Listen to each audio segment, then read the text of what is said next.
Bonjour à tous. Le marché des cryptos est dans le rouge, il a perdu de la valeur cette nuit et les marchés saignent encore à l'heure où je vous parle. Je vous fais cette petite vidéo rapide, sans post-production, pour vous parler de ce qui se passe actuellement sur le marché des cryptos.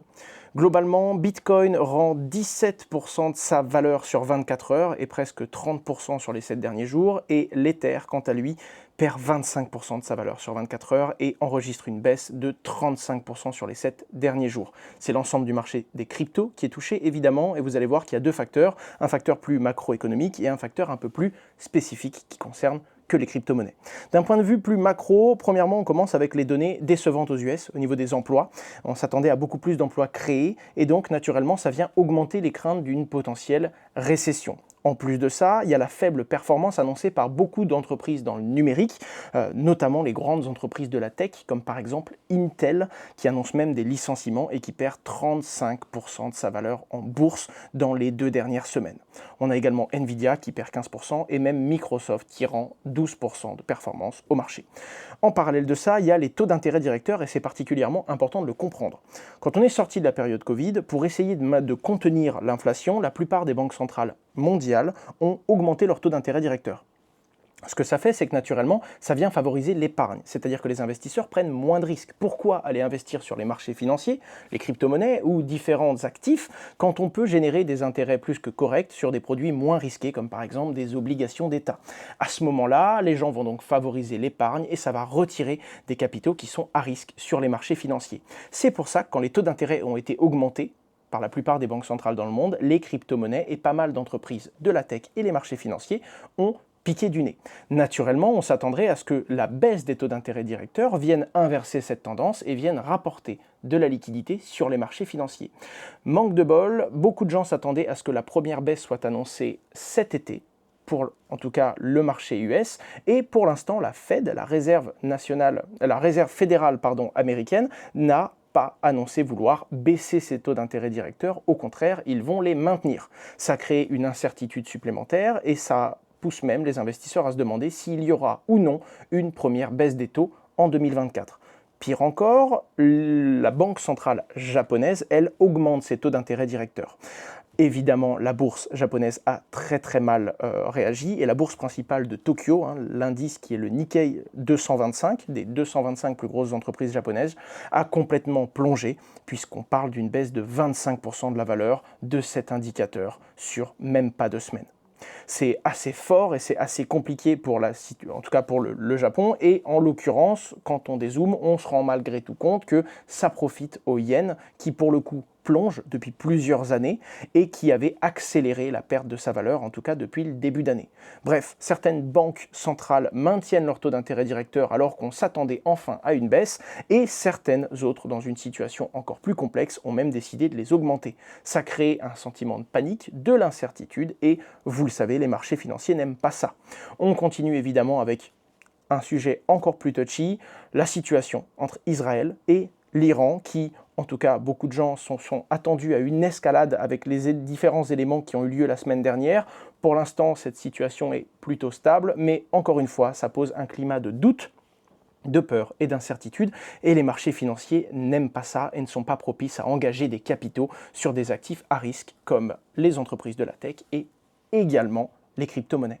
Maintenant qu'on a zoomé sur ces sujets qui sont beaucoup plus macro, il y a également une tension plus spécifique sur le marché des crypto-monnaies. En tout cas, il s'agit de quelque chose qui est particulièrement suivi. Il y a de ça 10 jours, à peu près, 25 ou 26 juillet, Jump Crypto, qui est une division de Jump Trading, a déplacé une grosse quantité d'Ether de plateformes de stacking vers des plateformes de trading. Qu'est-ce que ça veut dire? Sur une plateforme de stacking, généralement, on travaille ces crypto-monnaies. On les maintient durablement pour générer des intérêts. Quand on les déplace vers une plateforme d'exchange, c'est potentiellement pour les vendre. Évidemment, on ne sait pas si c'est pour les vendre, mais c'est ce que soupçonne un grand nombre d'investisseurs. Quand on voit une quantité énorme d'Ether, on parle de 315 millions de dollars d'Ether, naturellement ça fait peur au marché et les spéculateurs se disent que si Jump se met à vendre, ça va tirer les prix des crypto-monnaies à la baisse. La particularité, c'est qu'il y a de plus en plus de rumeurs, et notamment cette nuit, ça a particulièrement touché le marché.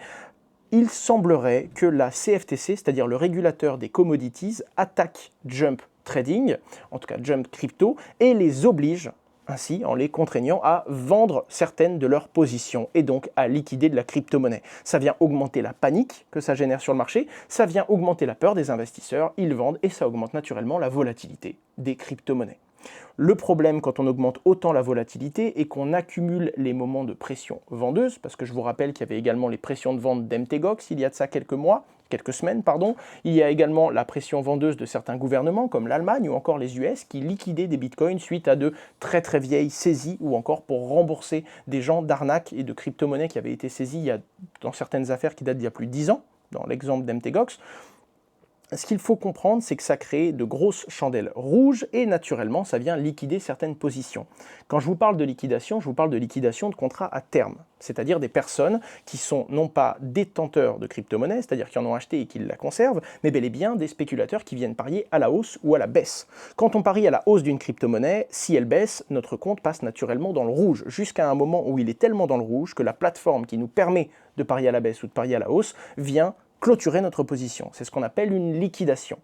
La particularité, c'est que si on était long, c'est-à-dire qu'on avait parié à la hausse, naturellement, pour compenser notre position, on va devoir vendre, ce qui vient encore plus exacerber le mouvement baissier et qui crée une chandelle encore plus forte et encore plus violente à la baisse, ce qui crée donc des liquidations en cascade.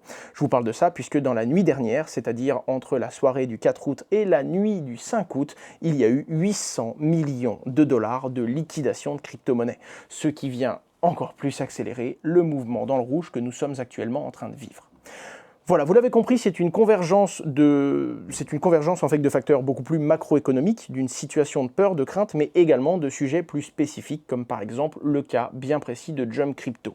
Encore une fois, quand je suis aussi proche de l'actualité, vous l'avez bien vu, pas de post-production, je n'ai pas pu faire un seul cut dans cette vidéo, donc désolé, veuillez pardonner mes erreurs de langage et les petits raccourcis que je peux prendre pour vous expliquer le contexte global, et surtout, il est possible que les heures à venir viennent préciser certaines choses que je vous ai dit, ou au contraire, invalider certaines informations. C'est pourquoi, comme je ne peux plus modifier un contenu vidéo une fois qu'il est en ligne, je vous invite à regarder le commentaire épinglé sous cette dernière. Je viendrai corriger certaines choses si j'ai dit des bêtises, ou au contraire, je viendrai implémenter de nouvelles informations en vous partageant de nouvelles choses si dans la journée ou dans les jours qui viennent, on apprend de nouvelles raisons qui justifient le rouge vif qu'a traversé le marché des crypto-monnaies cette nuit.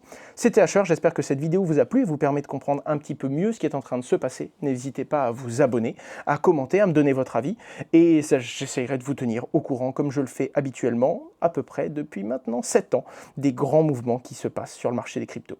Au revoir!